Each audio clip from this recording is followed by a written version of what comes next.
tahu perempuan yang setelah menikah itu pasti menginginkan anak, terutama mereka memang yang niat untuk enggak nunda-nunda punya anak. Dan setiap bulan kita tuh pasti bakal worry, mens gak ya, semoga jangan mens dong. Nah itu ketika misalnya kita kedatangan mens, pasti kita tuh sedih banget. Dan itu aku ngalami loh, bulan pertama setelah nikah itu aku mens, dan itu aku sedihnya luar biasa. Aku sampai nangis-nangis, bener-bener yang nangis banget.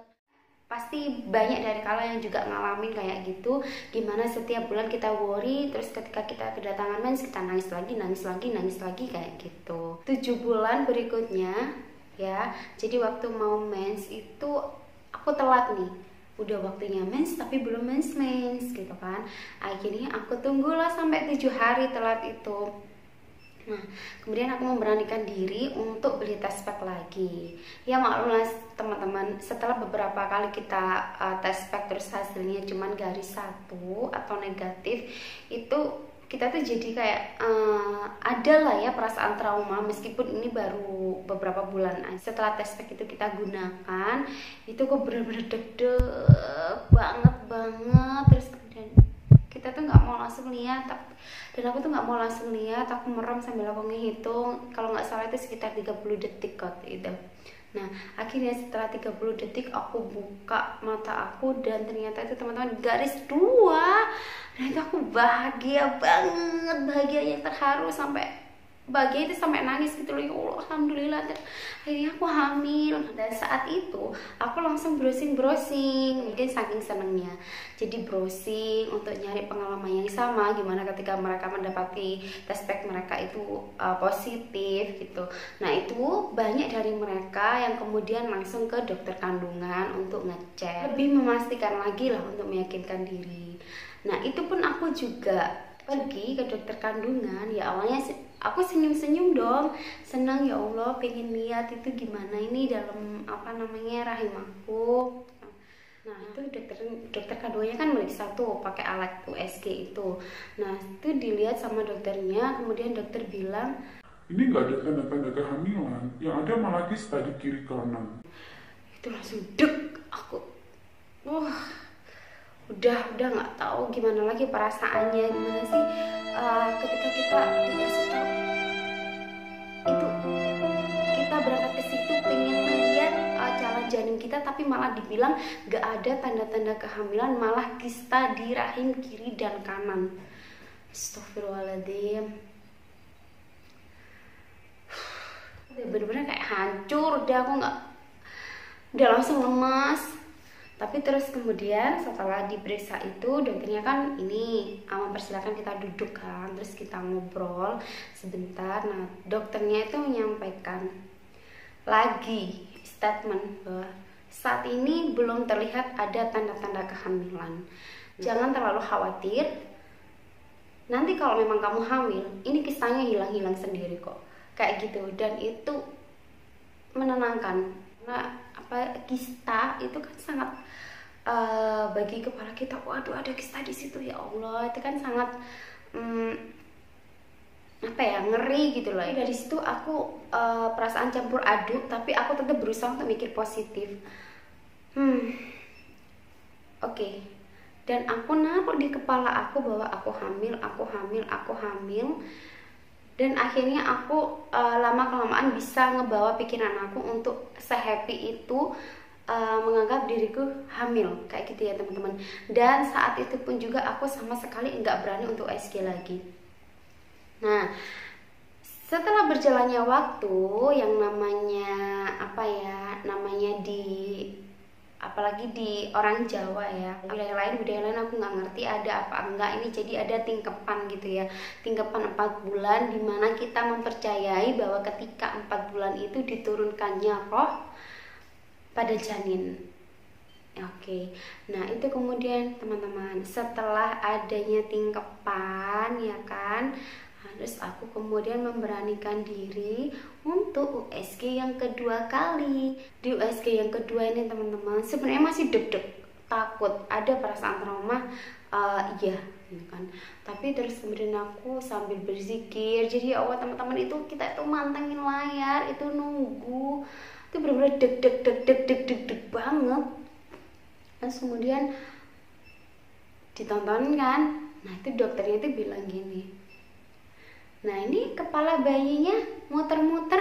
Masya Allah ya Allah teman-teman, itu aku senang banget, ya Allah bahagia banget, nangis lagi, terharu, ya Allah itu senang banget lihat kepala anak gitu kan ya, kepala anak kita yang tadinya kita mikir kalau apa ya, maksudnya kayak gambling, ini bener hamil apa enggak, tapi ternyata di situ kita lihat kepala bayi di dalam perut kita tuh yang muter-muter gerak-gerak gitu. Aku senang banget, bahagia banget gitu. Terus kemudian dokternya bilang kistanya tinggal 1 dan mengecil, ukurannya mengecil gitu kan ya, alhamdulillah. Jadi itu apa ya, itu momen yang kayak udah ngebayar rasa sedih, bingung, menunggu, campur aduk ya selama 4 bulan ke belakang. Itu sering gitu aku ngomong sama perut aku yang waktu itu lagi hamil, ya Allah nak, semoga kamu kuat, mama yakin kamu kuat, kamu bisa ngalahin kista itu, mama yakin banget. Dan setelah itu aku USG lagi.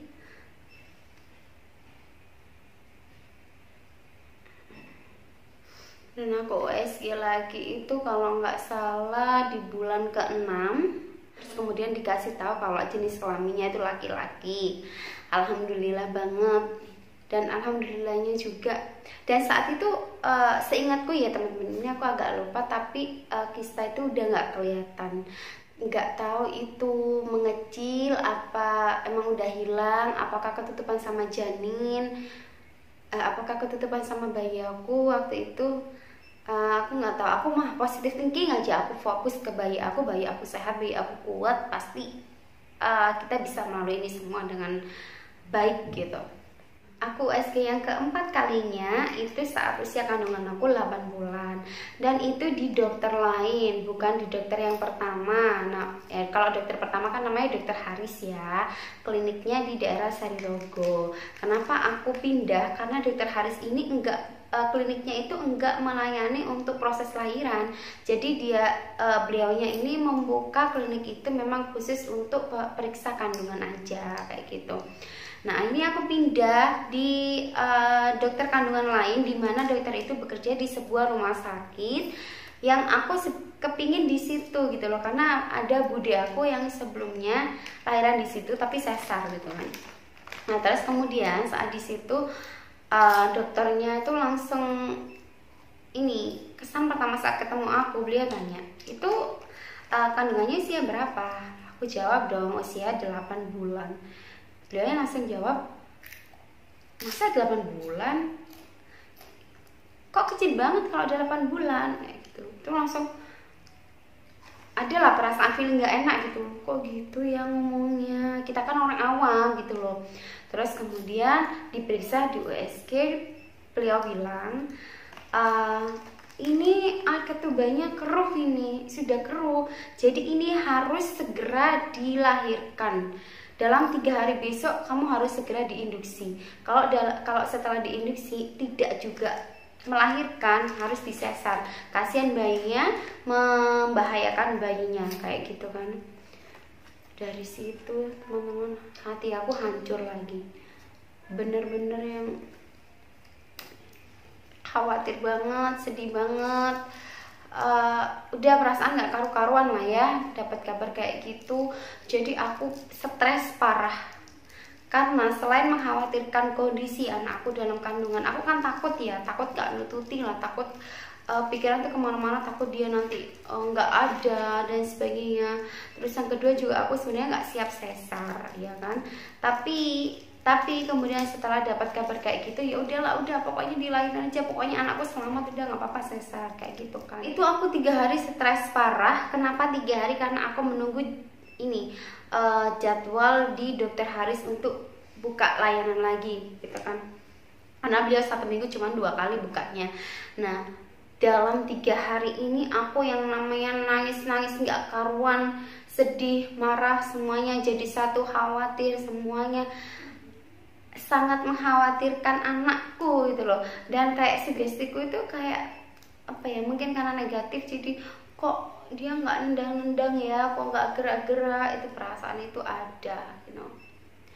Terus akhirnya kemudian aku USG lagi di dokter Haris itu untuk meyakinkan gitu loh, kalau emang dokter Harisnya juga bilang, oh ini kok keruh ya air ketubannya, jadi harus segera dilahirkan kayak gitu. Berarti aku ya udah, aku harus segera langsung proses lahiran gitu kan, di usia 8 bulan teman-teman.